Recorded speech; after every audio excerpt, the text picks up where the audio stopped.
pertemuan 17 tentang analisis kredit.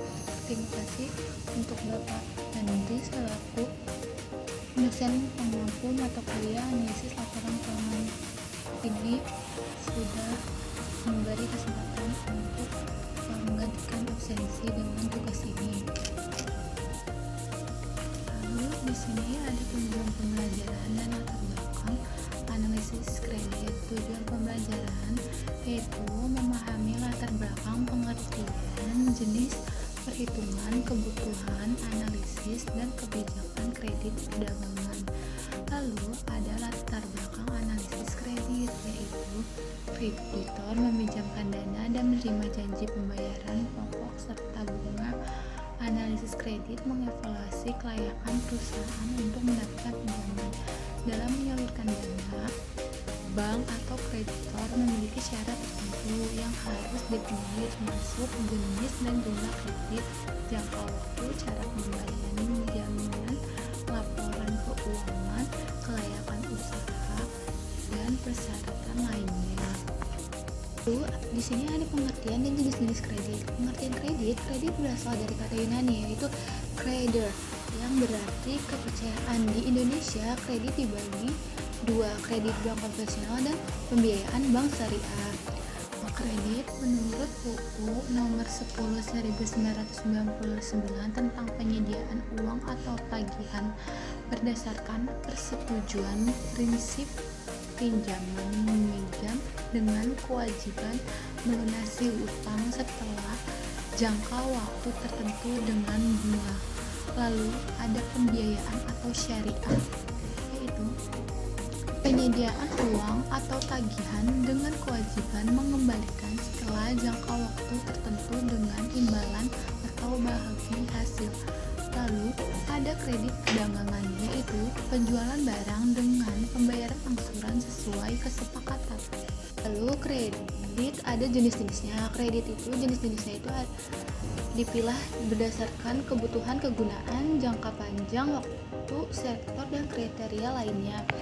Lalu kegunaan itu kredit investasi, perluasan, dan kredit nasional kerja. Tujuan kredit itu ada kredit produktif, yaitu peningkatan usaha, kredit konsumsi pribadi, dan kredit perdagangan membeli barang dagangan. Nah, jangka waktunya kredit itu ada yang pendek, yaitu kurang dari 1 tahun, menengah 1-2 tahun, dan panjang 3-5 tahun.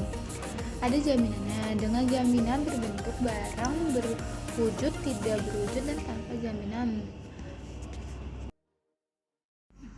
Unsur-unsur kredit dan perhitungan kebutuhan, yaitu ada kepercayaan, di mana bank percaya nasabah akan mengembalikan kredit dengan etikat yang baik. Kedua, ada kesepakatan bank dan nasabah menyepakati hak dan kewajibannya. Ketiga, ada jangka waktu, yaitu periode pengembalian kredit dan jadwal pembayarannya. Keempat, ada resiko. Setiap kredit memiliki resiko tidak tertagih atau macet. Lalu, yang kelima, ada balas jasa, yaitu keuntungan bank yang didapat dari bunga konvensional atau bagi hasil bagi bank syariah. Lalu, perhitungan kebutuhan kredit penting agar jumlah yang diberikan sesuai. Nasabah mampu membayar sesuai nilai jaminan dan kebijakan bank pemerintah. Penentuan jumlah dan dapat melalui nilai jaminan, penghasilan, biaya usaha, studi kelayakan, dan analisis risiko. Analisis kredit, tujuan dan pelaksanaan. Tujuan analisis kredit yaitu analisis kredit bertujuan untuk mengetahui kelayakan permohonan kredit. Tujuannya adalah memastikan permohonan memiliki kemampuan dan kemauan memenuhi kewajiban pengembalian pinjaman beserta bunganya. Analisis juga memastikan kredit aman dan terarah. Aman berarti pengembalian diterima dengan tertib dan tepat waktu. Terarah berarti dana yang digunakan sesuai tujuan permohonan dan kesepakatannya.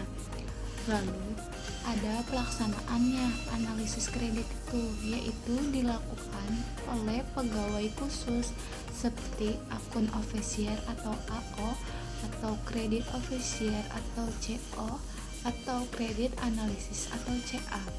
Mereka dituntut memiliki keahlian teknis, pengetahuan teoritis, wawasan ekonomi, keuangan, manajemen, pemasaran, teknis hukum, serta integrasi yang baik. Lalu, teknik analisis dilakukan dengan cermat dan teliti, berpedoman pada ketentuan yang berlaku, mencakup analisis kuantitatif dan kualitatif, serta mengacu pada prinsip kehati-hatian. Alat analisis kredit ini juga ada, yaitu ada yang disebut 5C dan 7P. 5C itu ada karakter, capacity, capital, collateral, kondisi, market, ekonomi. Nah, 7P itu ada personality, purpose, value, payment, prospect, profitability, dan protection. Lalu penjelasan selanjutnya ada 5 of C, yaitu karakter. Bank mencari data tentang sifat-sifat pribadi, watak, kejujuran dari pimpinan perusahaan dalam memenuhi kewajiban-kewajiban finansialnya. Kedua, ada capacity. Ini menyangkut kemampuan pimpinan perusahaan beserta sifat baik kemampuannya dalam manajemen maupun keahlian dalam bidang usahanya. Ketiga, ada kapital. Ini menunjukkan posisi finansial perusahaan secara keseluruhan yang ditunjukkan oleh rasio finansialnya dan penekanan pada kondisi tangible net worth-nya. Bank harus mengetahui bagaimana timbangan antara jumlah utang dan jumlah modal sendiri. Lalu keempat ada kolateral, yaitu berarti jaminan. Ini menunjukkan besarnya aktiva yang akan dilakukan sebagai jaminan atas kredit yang diberikan oleh bank.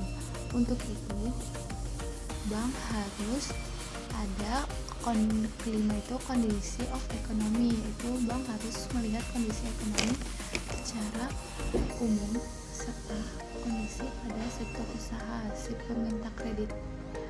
Untuk itu bank harus memperhatikannya. Lalu dengan 7 of P, yaitu 1. Personality, merupakan penilaian yang digunakan untuk mengetahui kepribadian si calon nasabahnya. Kedua, ada purpose, merupakan penilaian yang digunakan untuk mengetahui kegunaan si calon nasabah memilih untuk mengambil kreditnya. Ketiga, ada party, merupakan penilaian yang digunakan untuk mengetahui kemana akan disalurkan kredit. Keempat, payment, merupakan penilaian yang digunakan untuk mengetahui cara pembayaran kredit oleh calon nasabah. Kelima, ada prospek, yaitu penilaian yang digunakan untuk menilai harapan ke depan terutama terhadap objek kredit yang dibiayainya. Keenam, ada profitability, penilaian untuk melihat kredit yang dibiayai oleh bank akan memberikan keuntungan bagi kedua belah pihak, baik bank atau nasabah. Ketujuh, ada protection, yaitu perlindungan terhadap objek kredit yang dibayarkan. Analisis kredit dengan studi kelayakan. Yang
langkah selanjutnya itu penting bagi setiap pihak terlibat dalam proses pengkreditan untuk memiliki pemahaman mendalam tentang proses. Prinsip-prinsip ini digunakan untuk meminimalkan risiko dan mencapai tujuan finansial yang diinginkan.